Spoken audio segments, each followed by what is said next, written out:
Hello friends, स्वागत है आप सभी का हमारे YouTube channel target point with Meenakshi में। दोस्तों, आज हम आपके लिए चाइल्ड डेवलपमेंट का प्रैक्टिस सेट लाए हैं। तो चलिए वीडियो शुरू करते हैं। देखते हैं पहला प्रश्न। विकास एक अनिरंतर प्रक्रिया है, एक क्रमिक प्रक्रिया है, व्यक्तिगत कारकों से प्रभावित होता है लेकिन वातावरणीय कारकों से नहीं। वातावरणीय कारकों से प्रभावित होता है लेकिन व्यक्तिगत कारकों से नहीं।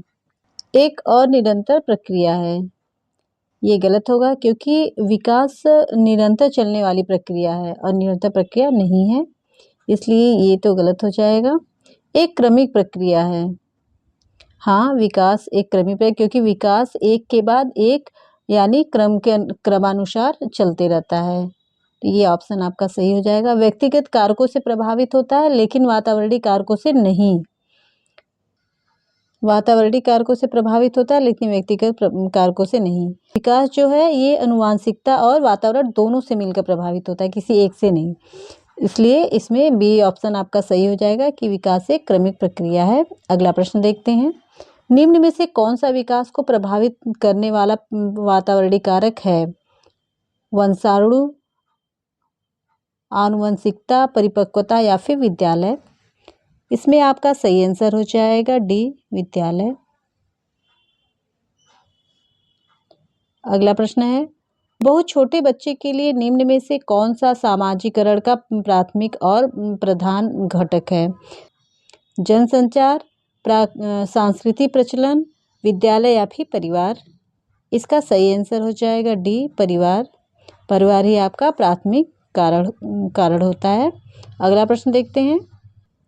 जीन पियाजे के संज्ञानात्मक विकास सिद्धांत के अनुसार किस चरण पर अनैच्छिक क्रियाएं अधिगम प्रधान और प्राथमिक माध्यम होता है? संवेदीगामक, पूर्व संक्रियात्मक, मूर्त संक्रियात्मक या फिर औपचारिक संक्रियात्मक। इसमें आपका सही आंसर हो जाएगा ए, संवेदीगामक। अगला प्रश्न है।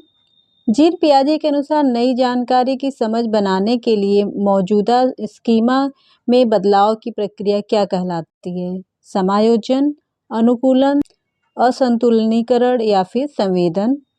इसमें आपका सही आंसर हो जाएगा समायोजन। अगला प्रश्न है। समीपस्थ विकास का क्षेत्र संप्रत्यय निम्न में से किसने प्रतिपादित किया था? Jerome Bruner, B.F. स्किनर, ले वायगोस्की या फिर हावर्ड गार्डनर। इसका सही आंसर होगा सी, ले वायगोस्की। अगला प्रश्न देखते हैं। ले वायगोस्की के विकास को डैश से डैश में बदलाव के रूप में परिकल्पित किया है। स्कीमा संप्रत्यय, सामाजिक स्तर पर सहभागी क्रियाओं, अनुग्रहित प्रक्रियाओं, अनैच्छिक क्रियाओं, स्कीमा, व्यक्तिगत क्रियाओं से बाह्य क्रियाओं।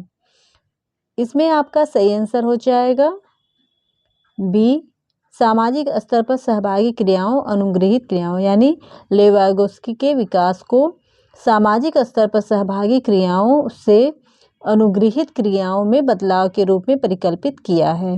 अगला प्रश्न है। लॉरेंस कोहेल वर्ग ने बच्चों और वयस्कों में नैतिक तर्क की व्याख्या करते हुए डैश चरणों का क्रम प्रतिपादित किया था? 4, 6, 8 या फिर 10। इसमें आपका सही आंसर हो जाएगा बी, 6। अगला प्रश्न है। संरचनावादी उपागम के अनुसार निम्न में से कौन से घटक को विद्यार्थियों में नहीं बढ़ाना चाहिए? समस्या समाधान, निर्देशित खोज, सहयोगी अनुमान या फिर कंठस्थ स्मरण। इसमें आपका सही आंसर हो जाएगा डी, कंठस्थ स्मरण। अगला प्रश्न है। बुद्धि लब्धि IQ परीक्षणों के संदर्भ में निम्नलिखित में से कौन सा कथन सही है? वे बहुत व्यापक तरीके से बुद्धि को मापते हैं।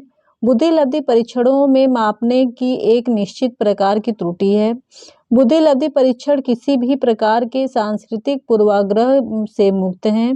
बुद्धि लब्धि परीक्षण हमेशा अत्यधिक विश्वसनीय होते हैं।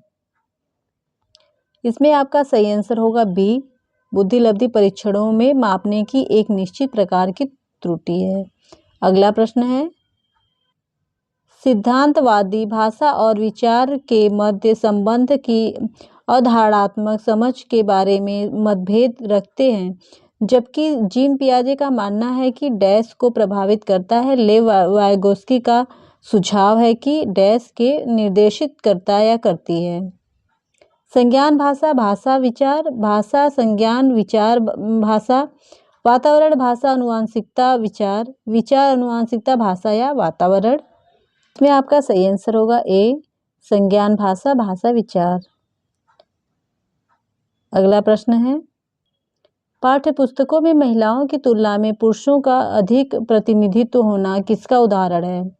जेंडर पूर्वाग्रह, जेंडर समता, जेंडर समानता या फिर जेंडर निष्पक्षता। इसमें आपका सही आंसर हो जाएगा ए, जेंडर पूर्वाग्रह। अगला प्रश्न है, एक शिक्षक या शिक्षिका को पढ़ाने के दौरान विद्यार्थियों के सीखने की गति पर ध्यान देना चाहिए। पढ़ाने के दौरान विद्यार्थियों के सीखने की गति को अनदेखा कर देना चाहिए। केवल अच्छा निष्पादन करने वाले विद्यार्थियों की गति पर ध्यान देना चाहिए। विद्यार्थियों के सीखने की गति में व्यक्तिगत विभिन्नताओं की अनदेखी करनी चाहिए। इसमें आपका सही आंसर हो जाएगा ए, पढ़ाने के दौरान विद्यार्थियों के सीखने की गति पर ध्यान देना चाहिए।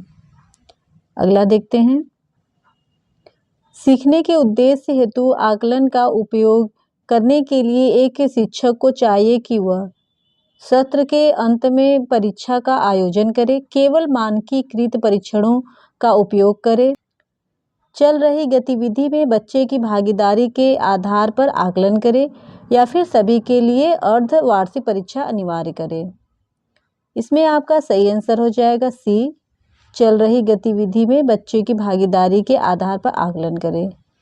अगला प्रश्न है, निम्नलिखित में से किसके द्वारा विद्यार्थियों में समालोचनात्मक चिंतन में बाधा पड़ने की संभावना है?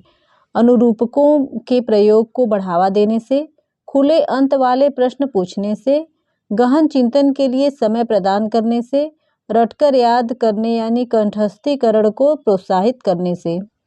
इसमें आपका सही आंसर हो जाएगा डी, रटकर याद करने यानी कंठस्थीकरण को प्रोत्साहित करने से। अगला प्रश्न है, निम्न सामाजिक आर्थिक समूहों से संबंध रखने वाले विद्यार्थियों के सफल समावेशन हेतु कौन सी बात महत्वपूर्ण है? मानकीकृत पाठ्यचर्या द्वारा शिक्षण, उनके सामाजिक सांस्कृतिक परिवेश की अनदेखी करना, पारस्परिकता के बोध का विकास करने वाली विद्यालयी संस्कृति को समुन्नत करना, केवल प्रभुत्ववादी संस्कृतियों में प्रचलित प्रथाओं का क्रियान्वयन करना।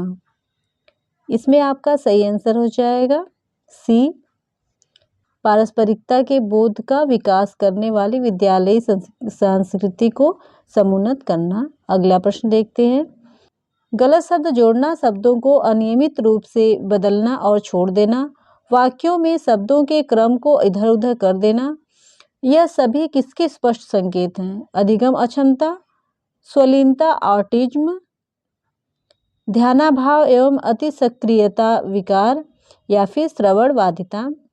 इसमें आपका सही आंसर हो जाएगा ए, अधिगम अक्षमता।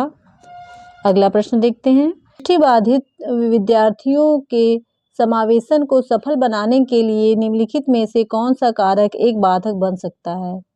इलेक्ट्रॉनिक रूप से अभिरूपित व्याख्यान टिप्पणियाँ, रिकॉर्ड किए गए श्रवण व्याख्यान, चित्रात्मक सामग्रियों के स्पर्शनीय मॉडल, लिखित विवरण और आरेख। इसमें आपका सही आंसर हो जाएगा डी, लिखित विवरण और आरेख। अगला प्रश्न है, स्वलीनता ग्रसित विद्यार्थी विशिष्ट रूप से किस व्यवहार को प्रदर्शित करते हैं? उत्कृष्ट मौखिक संप्रेषण कौशल, अतिक्रियाशीलता, पुनरावृत्ति आचरण या व्यवहार, सामाजिक अंतःक्रियाओं के लिए उत्साह। इसमें आपका सही आंसर होगा सी, पुनरावृत्ति आचरण या फिर व्यवहार। अगला प्रश्न है, प्रतिभाशाली विद्यार्थियों के बारे में निम्नलिखित में से कौन सही है? वे अत्यधिक प्रयासों द्वारा सीखते हैं, वे जानकारी को समझने में अधिक समय लेते हैं, उनमें औसत से अधिक क्षमता होती है, उनके विचारों में रचनात्मकता और मौलिकता की कमी होती है।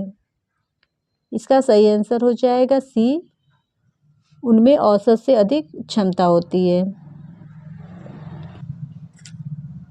तो दोस्तों आज के लिए इतना ही। उम्मीद करती हूँ आपको वीडियो पसंद आया होगा। अगर वीडियो पसंद आया तो इसे लाइक करें, अपने दोस्तों के साथ शेयर करें और मेरे चैनल को सब्सक्राइब कर लें।